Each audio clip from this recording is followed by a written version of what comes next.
right, Lex, my man, welcome, bro. Thank you, Ledge. What's Appreciate good? you. All good. Series of questions that I'm gonna run down in order. I don't need to tell you to answer this open and honestly. That's kind of what you do anyway. So, right out the gate, do you think battle rappers in this climate are underpaid, fairly paid, or a bit overpaid for what they do? I guess that's a real case to case basis question, right? Like everybody deserves a little bit different. Everybody, not everybody's draw is the same, and also on top of that, not every league is the same. Everybody has different types of funding, right? A lot of leagues are either heavily sponsored, or some leagues are corporate funded. Some leagues are grassroots, right? So I think it really depends on where you're going and who you are. I like that. I think it's Net. important for battle rappers to take into consideration where they're going and how much they're able to afford, before you go there. That's a real one right there. The next question on the docket: what is battle rap politics? Can you give a clear example of it, or do you even think it exists? I mean, it definitely exists. It like I said, it's another case to case basis thing. The higher you get up the totem pole, the more marketing matters, the more branding matters, the more your demand matters. You know what I mean? So yeah, I do think battle rap politics is a real thing, and I think that it's important to stay on top of it, and not to sound corny, but know your worth. Whether it's fucking $100 or zero. You know what I mean? Know your worth. I guess then if you know your worth, the politics shouldn't really be that hard. Do you have any examples where you came across it yourself with your league as far as booking anyone or anything like that for you?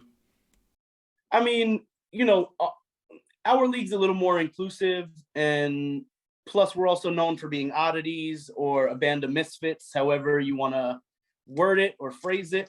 So no, I don't. I don't really think. I think we have a lot less politics than usual because the more the less marketable you are, the more marketable you probably are on iBattles. And for instance, I mean, I don't think Homeschool would do amazing on URL, and I don't see him having a similar path to New Jersey Twerk or Geechee Gotti if he was on Smack. But he does real fucking well at iBattles. So know your worth, know your brand, know your market, and go to the right places. I mean, there's a bunch of different examples that we could throw around. You know what I mean? Like Dunch is going viral every chance he can get on King of the Dot, and he knows who knows if the room would react similar in a URL environment or a RBE environment.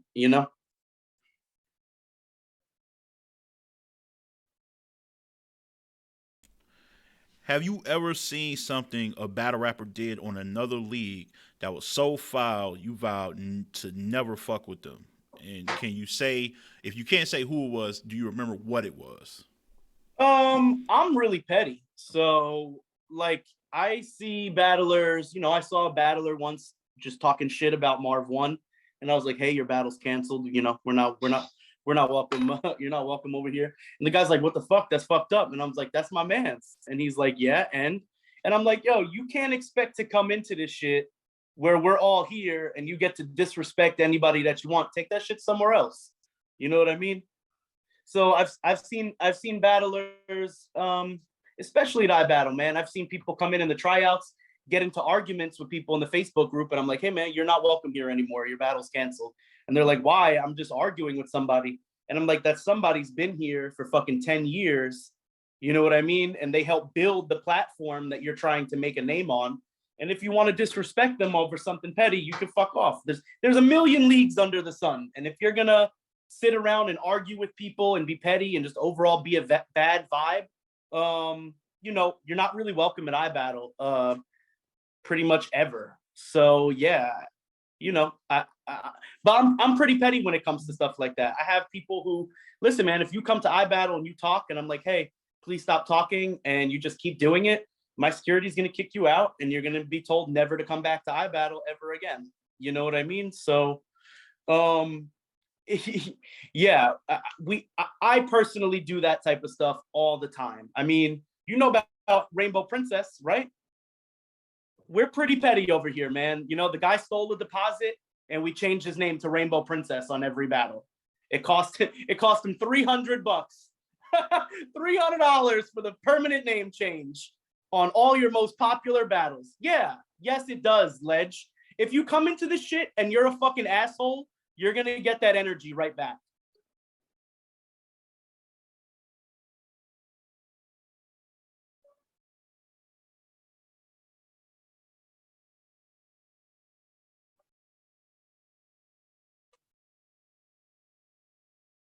Here you go.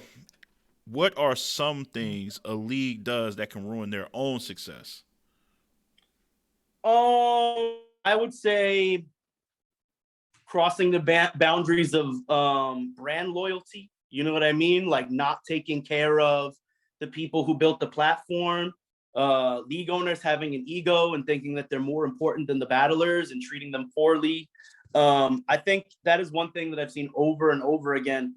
And also, I also think that making your league like a complete free for all, like just letting anybody battle there for the fuck of it. I feel like that's another one, like, man, but I'm difficult with these questions, Ledge, because the league that I run is more of a community than a league.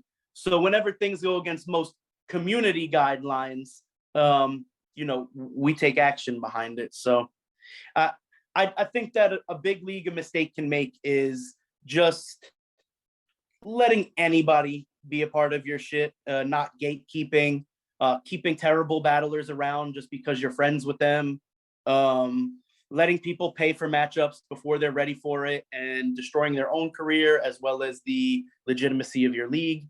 Um, there's a there's a lot of things that they can do, man.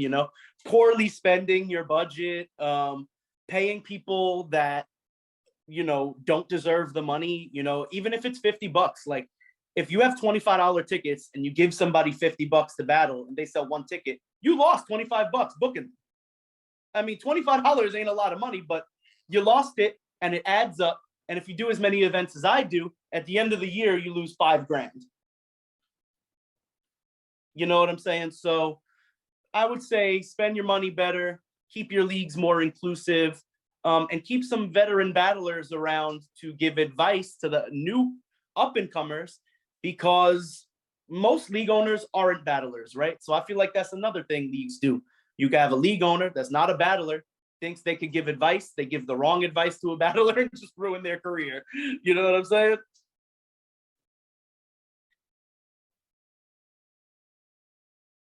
All right. Here's one I know the women are waiting to hear. What will it take for women to get either, you know, higher earning or somewhere close to the ballpark of similar earnings as the men? I'm not well versed in how much the female battlers get paid. I'm not in people's pockets like that to know the difference between like Jazz the rapper and Jada Ray, right? Like I don't really know. But I will say that it applies to the men and it applies to the females. Yo, make sure your demand is up there. You will get paid more no matter who you are if you work on your brand and you're bringing people through the door. If you're putting asses in seats and you're putting eyes on pay-per-views, you gonna get paid what you worth. But if you're not doing either of those things, you're not gonna get shit. So it is what it is.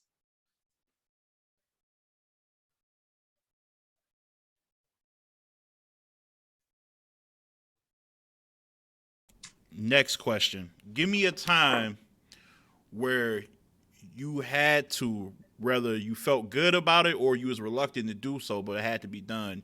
You had to be very ruthless to a battler on the spot.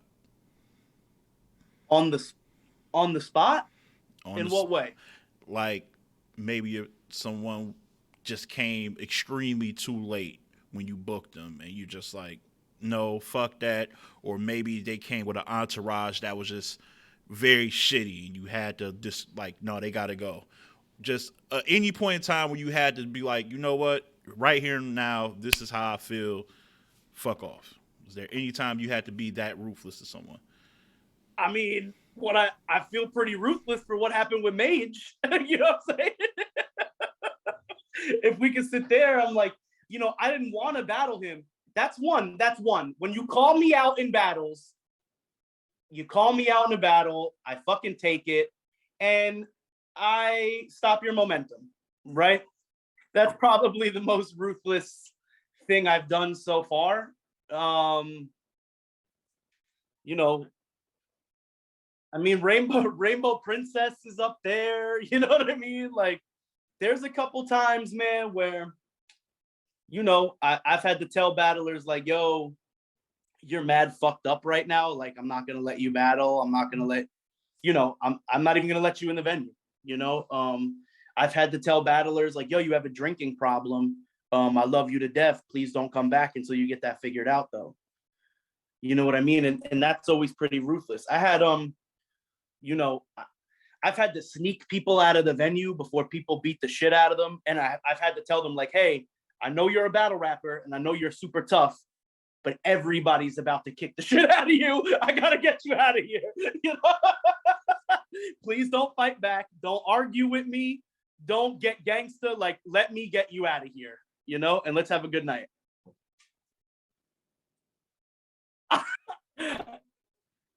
I've had some rough nights, Ledge. I've had some rough nights. Oh shit, that was golden right there. All right, I got. Yeah, I actually got some more. So this is one someone brought up based off of. I don't know if you was keeping up with the whole what's his name, Stampede guy Okay. with RBE, because it happened. Yeah. Supposedly it happened. I don't know, but insurance in case something does happen on your watch at your event. Yeah, for sure. I mean, we have insurance just in case. Like, we have literal insurance for these things. And you know, I a really good insurance though that I feel has helped me throughout the years is just a good knowledge of what's going on in battle rap, a good battle rap IQ. A guy like Stampede, I'm talking years ago, he came up to me and he was like, "Yo, let me get on iBattle." And I was like, "Nope, no way." And he he was like, "Why? You don't fuck with me? Like, it's because you don't like me?" And I'm like, "It has nothing to do with that. You just are drama prone, and that has nothing to do with what we have going on." So I'm I'm gonna skip that hurdle real quick and just end it off with a no. You know what I mean? So the best insurance is like knowing what's going on. Like, know who the knuckleheads are. Know who the people that take their craft seriously are, and be able to differentiate between the two.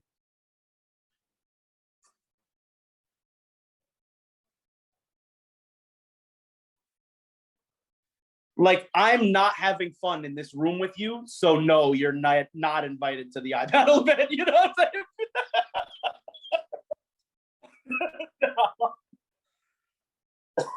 Right. Leagues having rivals or being ultra competitive with one another, like, is it healthy going forward or is it more hurtful for the culture in that case? We've always kind of rivaled with Gates of the Garden. We also share a ton of talent. And me and Dre have always felt like there's no point of doing like league versus league rivalry, especially when all the rivalry is like competitive based and it's not really like we don't hate each other. You know what I mean? Whenever we collab, we usually just like, instead of doing Gates of the Garden versus iBattle events, which usually will divide the crowd and like make a very like hostile environment for battles.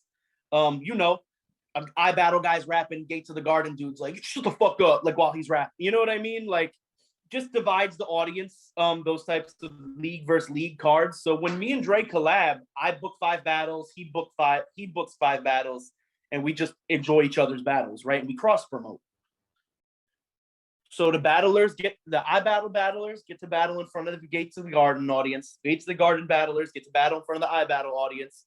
And I feel like our competitive nature keeps it fresh on those types of cards, because even if it's not Gates of the Garden versus iBattle, each side is trying to have the best battle of the weekend, you know?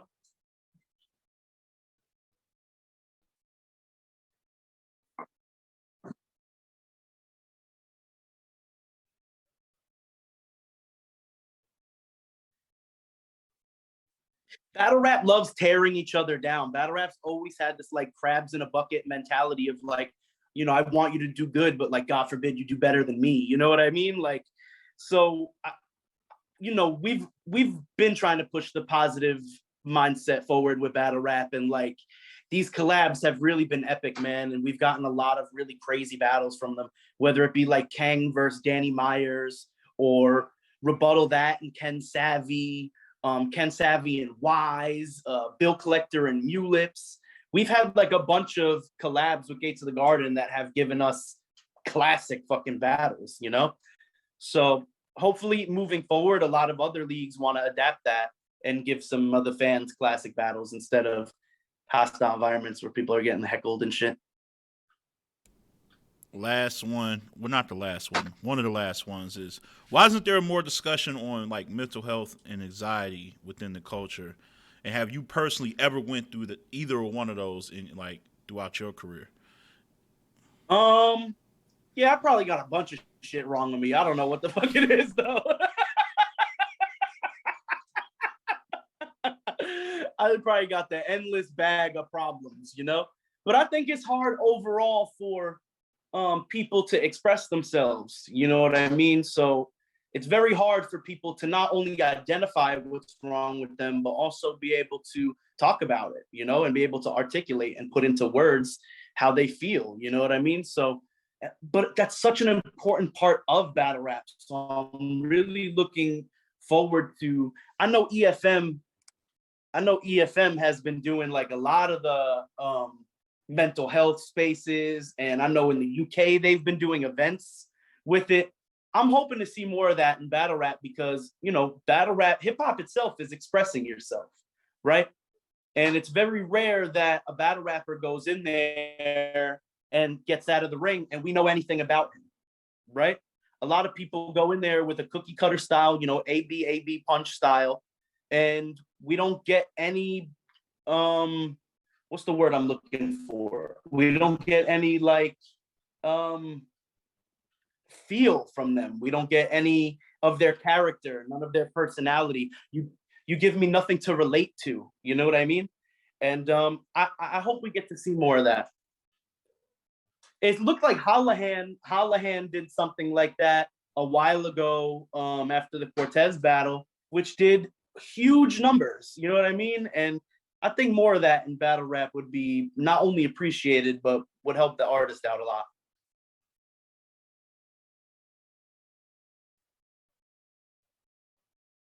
Mm-hmm. Well, Ledge, I think it's about no matter what in battle rap is gonna be about punchlines, and it's gonna be about building up to the punch no matter what, right?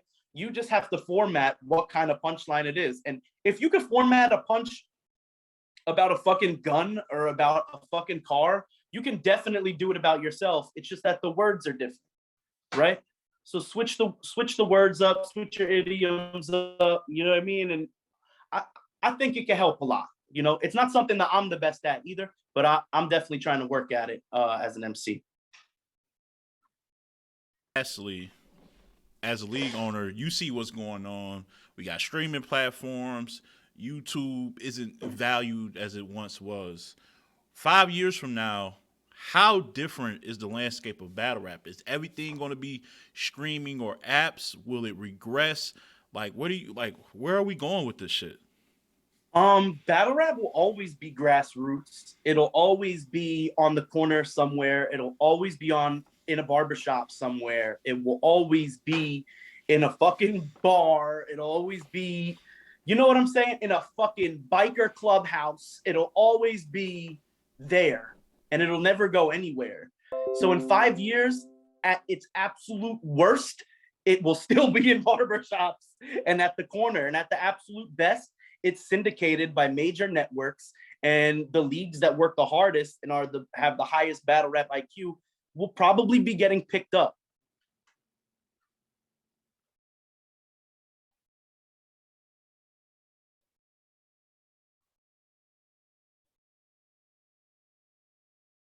I don't mind I don't mind getting syndicated as long as the brand makes sense. If Adult Swim hollers at me, I'm with it. Spike TV, I'm with it. You know what I mean? But like, if fucking, I don't even know what the E channel where TMZ's at, they're like, yo, we want to do rap battles. Nah, man, I'm not watering this down. I'm good.